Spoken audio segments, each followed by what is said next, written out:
আল্লাহর নবী মসজিদে নবীতে বসা, জিবরাইল আমিন আলাইহিস সালাতু ওয়াস সালাম আসছেন। ওগো নবীজি, আপনার এই দুই নাতি নিয়ে খেলা করেন, আপনার এই দুই নাতি দ্বীনের জন্য শহীদ হবে। কি গো জিবরাইল, কেন শহীদ হবে? ও জিবরাইল, যা বলছো আমারে বলছো, আর কাউকে বলা যাবে না।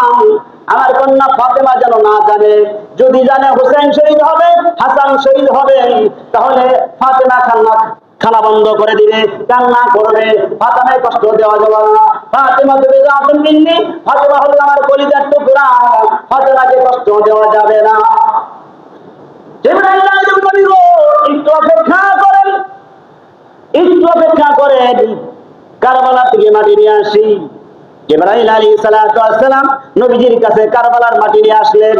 কারবালার মাটি যখন নবীজির কাছে দিলেন, নবী গো একটু ঘিরান শেখেন, ঘিরান দেখেন কেমন ঘিরান। নবী যখন এরকম ভাবে নাকের সামনে ধরছে, ধরতে দেরি ওই কারবালার মাটি থেকে তাজা রক্তের ঘিরান বের হয়ে গেছে। এবার আল্লাহর নবী বলেন, ও জিবরাইল মাটি দাও। কে গো, তোমরা কোথায় আছো? দাও একটা বোতল, যেই বোতলটা আমি মাটি রেখে দিব। উম্মে সালমার কাছে দিলেন। উম্মে সালমা রে, যেই দিন এই বোতলের মাটি লাল হয়ে যাবে, সেদিন বুঝতে পারবা আমার তৌহিদ নাতি হুসাইন রাদিয়াল্লাহু তাআলা আর দুনিয়ায় না।